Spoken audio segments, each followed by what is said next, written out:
क्या माध्यमिकता अंधविश्वास है या चेतना के अध्ययन का क्षेत्र? सदियों से उन घटनाओं को जो माध्यमिक मानी जाती हैं, अंधविश्वास, भ्रांति या साधारण कल्पना के रूप में देखा गया है। लेकिन क्या यही एकमात्र संभव व्याख्या है?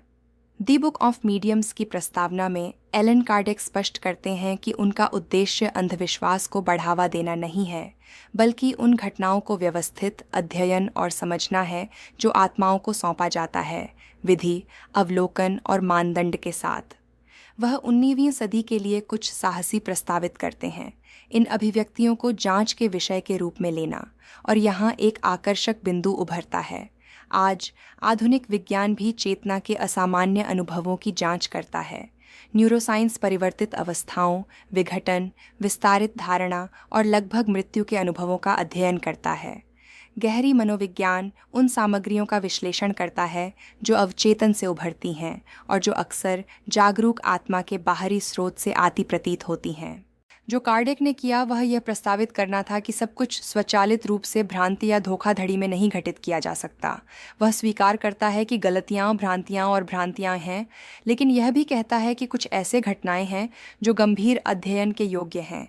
यह दृष्टिकोण आधुनिक विज्ञान के एक मौलिक सिद्धांत के साथ संवाद करता है। इनकार करने से पहले जांच करना आवश्यक है।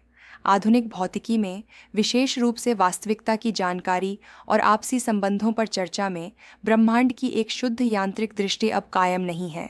हालांकि भौतिकी माध्यमिकता को प्रमाणित नहीं करती, लेकिन यह अब इस विचार का समर्थन नहीं करती कि वास्तविकता केवल वही है जो इंद्रियां पकड़ती हैं। कार्डेक पुस्तक की शुरुआत 2 चरम सीमाओं के खिलाफ चेतावनी देकर करता है: पूर्ण संदेहवाद और नईव स्वीकृति। वह संतुलित अवलोकन, नैतिक अनुशासन और गंभीर अध्ययन के लिए आमंत्रित करता है, और यह बिंदु आवश्यक है। उनके अनुसार माध्यमिकता कोई रहस्यमय विशेषाधिकार नहीं है, बल्कि एक मानव क्षमता है जिसे समझा, शिक्षित और मार्गदर्शित किया जाना चाहिए। ये आधुनिक दृष्टिकोण के करीब है कि मन में गहरी परतें हैं जो अभी भी कम समझी गई हैं। आज हम जानते हैं कि चेतना एक ऐसा फिनोमेनो नहीं है जिसे केवल तंत्रिका गतिविधि द्वारा पूरी तरह से समझाया जा सके। स्वयं विज्ञान मानता है कि वह अभी भी इसकी प्रकृति को पूरी तरह से नहीं समझता है। इसलिए पुस्तक का प्रारंभिक प्रस्ताव किसी को मनाने का नहीं है, बल्कि जांच करना सिखाना है। शायद सबसे महत्वपूर्ण प्रश्न यह नहीं है कि क्या फिनोमेनॉस मौजूद हैं या नहीं, बल्कि यह है कि क्या हम उन्हें बौद्धिक परिपक्वता और भावनात्मक संतुलन के साथ अध्ययन करने के लिए तैयार हैं।